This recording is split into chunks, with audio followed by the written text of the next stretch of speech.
Massive Battlefront 2 gameplay tonight with the community. Be there at midnight for an awesome turnout. Tonight's 2-episode feature was absolutely amazing. The best of the Bad Batch yet. And it makes me kind of sad that the whole show is actually ending. But I have hope that they're going to continue with the Clone Wars characters in some sort of capacity. Anyways, episode 6 starts off with the assassin that we saw, I believe, in one of the first episodes of the Bad Batch, where he was just standing around just for a few moments by the elevator, and we didn't know who he was. Now, I believe that this guy is either Tech, newly brainwashed, or it's Commander Cody. And we might get Cody versus Rex. So Rex escorts Senator Singh, who initially was pro-Dooku and the Separatists, and leader of Raxus Prime. However, he finds that the Empire now is too totalitarian, and he opposes it. So Rex escorts him to meet with Senator Chuchi from the Clone Wars. If you don't remember her, she was representing the moon of Pantora and was advocating peace against the Separatists and worked with the Jedi. So seeing these two team up together against the Empire is pretty cool, it's refreshing, as the enemy of my enemy is my friend. Chuchi says the Emperor is worried that many systems will unite against him.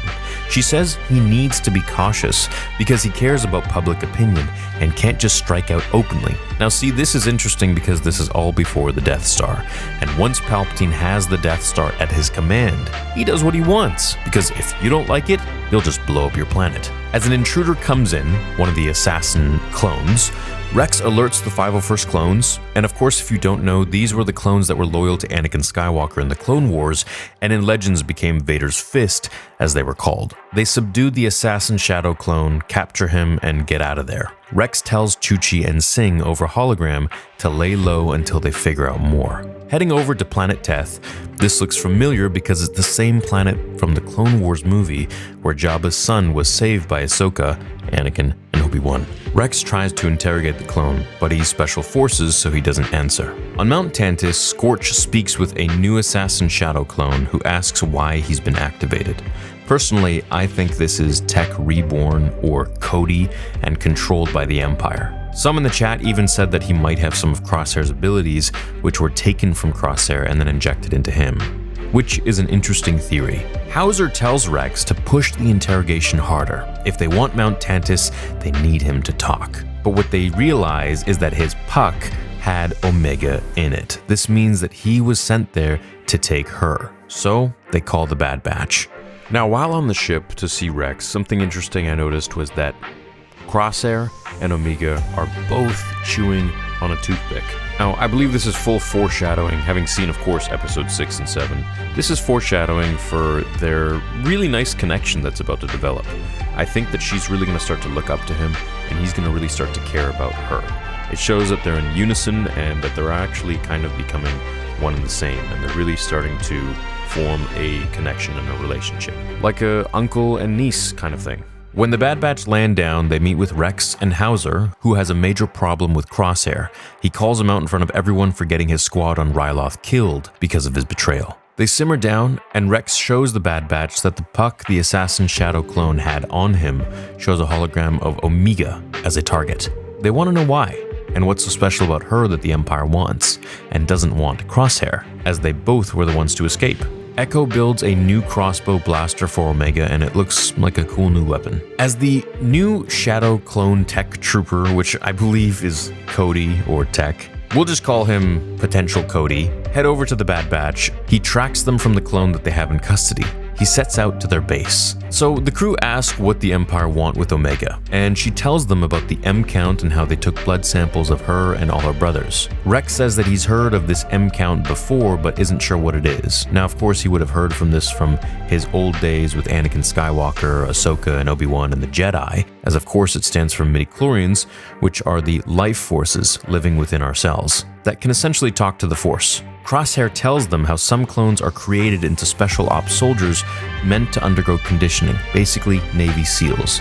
Now, who I think these Navy SEALs are, I believe that they're probably just clones that either went defective and the Empire re-brainwashed them, or cranked up their inhibitor chip to max abilities to kind of bring them back and activate them, sort of not as dead clones, but just more so as like very obedient, commandable robots. And that's why I think when Scorch speaks to the hologram of the assassin clone, the clone who I think is Cody, says, "Why have I been activated?" They tell Crosshair that they have one here, one of the clones, and he freaks out, telling them that they are trackable beyond scanning. So the Empire is already on their way and knows their location now. Of course, this is happening in real time. As the assassin clone, who I think is Cody, or Tech, goes to shoot Omega, he pulls back and goes to convene with his commander, confirming that the girl is indeed in proximity. The captive clone sees Crosshair and starts laughing, saying they shouldn't trust him, when soon enough, the Cody possible assassin starts shooting the place up, and Fireball seems to die in the fight, sadly. It was a pretty beautifully animated scene where the thermal detonator was heating up from the flamethrower and ignited and blew up all of them. So could be dead, but we just see his foot kind of mangled and stuck underneath some rubble. But I don't think that he's fully gone. I think he'll make a recovery. Everyone makes it out of there alive narrowly, and the episode ends with clone commandos arriving with Commander Wolf leading them. This is awesome. We get to see Wolf finally again. So if you don't remember Wolf, he's in Rebels and he ends up rolling with Rex and Gregor as the only clone left who survived and rebelled. So it'll be very interesting to see how he takes control over his inhibitor chip, because he's clearly still working with the Empire and Mount Tantus. Now, one reason I think Wolf fights against his chip and, ends up friends again, in Rebels, well, a lot of us used to think that it's because he finds Rex and somehow Rex takes the inhibitor chip out of his head, just like Ahsoka helped him with. However, I don't think that's the case. And after seeing episode 7, I feel like Wolf has such a great way of reasoning. Having stood down against his orders just to hear his fellow brother out, to me kind of showed that, hey, either the inhibitor chips have some sort of a time that makes them weaker as the story progresses, or there are some clones that are just really able to withstand the powers and controls of the inhibitor chip itself.